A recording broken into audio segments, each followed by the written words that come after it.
Let's see our next topic, expressions for induced EMF, induced current and induced charge. So let's start from induced EMF. Of course, these are all nothing new. From the results of the Faraday's experiments and the Lenz's law, we are going to make a qualitative discussion about the value of EMF which is induced there. Okay, so now let's start from induced EMF. If phi1 and phi2 are the flux linked with the coil at any instant of time, phi1 at an instant and phi2 at an instant, and in that particular with the same coil after a time dt, which means initially at a time phi1 is the magnetic flux linked with the coil and phi2 is the magnetic flux linked with the same coil after a time dt within a small time interval. Then EMF induced in that can be given as E equal to minus d phi by dt, a very well known equation for us. Of course, if the coil has n number of turns, we can give it as E equal to minus n into d phi by dt. Okay, change in the flux. How we can write down that? We have already mentioned no, that phi1, phi2 are initial and final flux. So d phi will be nothing but final minus initial, phi2 minus phi1 by dt, minus n into. And what about this negative sign? We have already seen, right? Negative sign is in accordance with Lenz's law, which gives about the direction of. So negative sign indicates that the induced EMF is produced in such a way that the current due to it opposes the change in magnetic flux. This is in according to the Lenz's law. We have already seen this, right? Regarding the negative sign which we got here. So that's what the negative sign indicates that. Now, as we know that phi equal to b bar dot a bar, we can write it as ba cos theta and E equal to minus d phi by dt. Thus, the EMF is induced or change in the flux is caused by changing B, A or N or theta. So, all these are the different variables that we have. Suppose, of course, even here also, if there are n number of turns, we can write down it to be as NBA cos theta. It's not a deal. So, now let us see about varying all these three different parameters. And now let us look about the induced EMF and thus induced current and thus induced charge in all the cases. Let us start from induced EMF, of course, in all the varying all these the factors. Okay, now let's see that. Let's see when magnetic field is changed with respect to the time. So as time changes, if the magnetic field is also changing, time varying magnetic field. If we have such a kind of case, the average induced EMF when magnetic field alone is changed. In such situation, area of the coil is constant, number of turns we are not at all changing, orientation of the coil with the magnetic field is also constant. So that's not at all changing, only the magnetic field with time alone changing. Then we can write it as AN B2 minus B1 by T2 minus T1 cos theta. Variation in the magnetic field alone, right? Okay, so as I'm just writing the reference equation for you here, which is nothing but BAN cos theta equal to d phi by dt, no, since E equal to minus d phi by dt and phi equal to nothing but ban cos theta. Hope you are very familiar with this. Since phi equal to b bar dot a bar and where n is the number of turns, and that's what I am substituting here. Are we clear with this? Of course, E is nothing but with respect to the time now we are actually speaking about.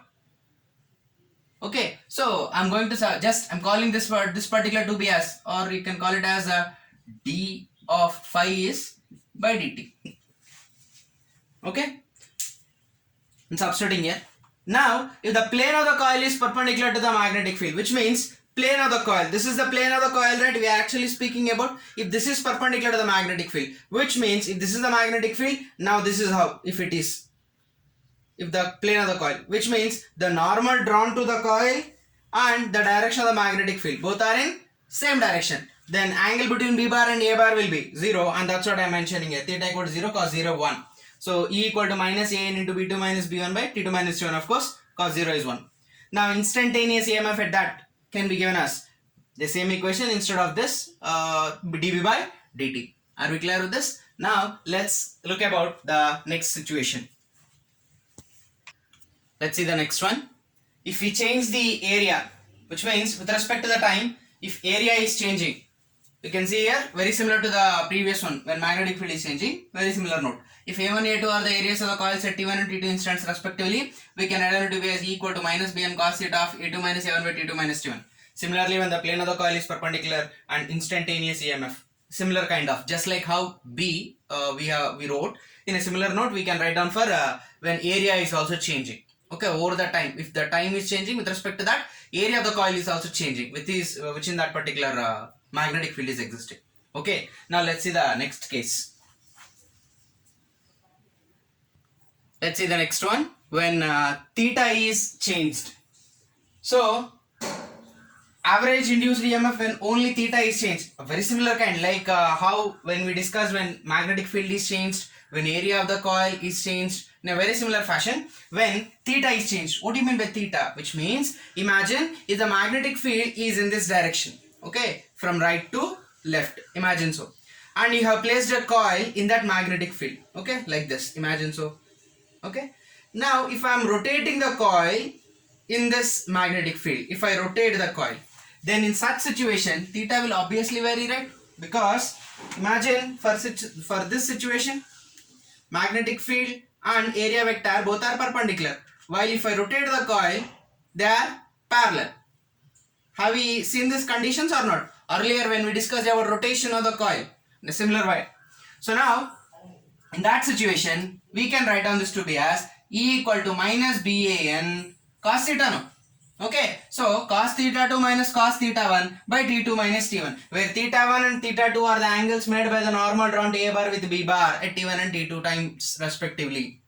Okay, very similar kind of. Now instantaneous EMF can be given as E equal to minus BAN d cos theta by dt. Okay, now can we differentiate this? But here the variable is theta, no? So now let us convert that. If we are rotating the coil with a constant angular velocity omega, then can I write theta equal to omega t? That's what I'm going to substitute here. So which is E equal to minus BAN d into cos of omega t by dt. Cos of omega t, which is nothing but sin omega t into omega. Of course minus of minus will become plus. Okay, so BAN omega sin omega t. Remember this BAN omega term, a very important one for us. If omega t equal to 90 degree, what do you mean by omega t equal to 90 degree? If the plane of the coil is perpendicular, which means if the omega t equal to 90 degree, that is plane is parallel to B bar, induced EMF is maximum. That means this is right plane of the coil we are speaking about. The plane of the coil is like this, while the magnetic field is like this. So in this situation, imagine if this is the area vector and magnetic field is like this from right to left. Then what is the angle between the B bar and A bar? 90, right? And that's what I am going to substitute here. Omega t is nothing but theta. So theta equal to omega t equal to 90 degree. Plane is parallel to B bar. Don't confuse here with this. I am speaking about either you represent with respect to the angle between B bar and area vector, or you speak with respect to the plane of the coil, which you have already seen in the earlier classes. That is when we are speaking with respect to the plane of the coil and all. Okay, so don't confuse that. So theta equal to omega t equal to 90 degree, that is plane is parallel to B bar, induced EMF is maximum. Okay, then peak EMF can be given as E naught equal to BAN omega, since because sin 90 is 1, hence this becomes BAN omega, which is nothing but E naught, that is the maximum value. That's it, right? Sin maximum value is plus 1.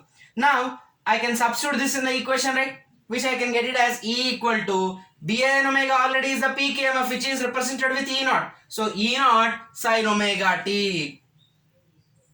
Clear? Now E equal to E naught sin omega t, which is nothing but BAN omega sin omega t, is principle of AC generator. Principle of AC generator. Regarding this AC generator, you will understand, you will learn in the next chapter. Are we clear with this? First of all, and have you seen this kind of expression anywhere? E equal to E naught sin omega t, Y equal to A sin omega t, Y x equal to A cos omega t. Have you seen this anywhere? Yes, in simple harmonic motion we have seen this, right? So regarding the sinusoidal variation and all, in the next chapter AC we have a detailed note.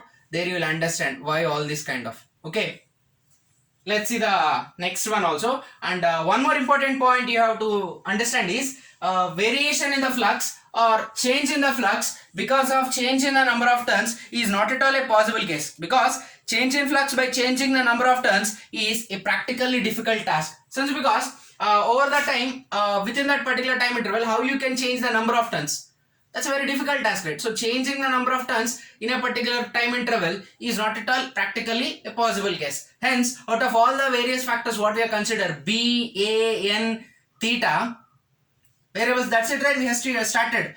So out of all these, with B is possible, with A is possible, with theta is also possible, but with N it is practically difficult. Okay, now let's look about the second one, which is nothing but induced current and then induced charge. Okay,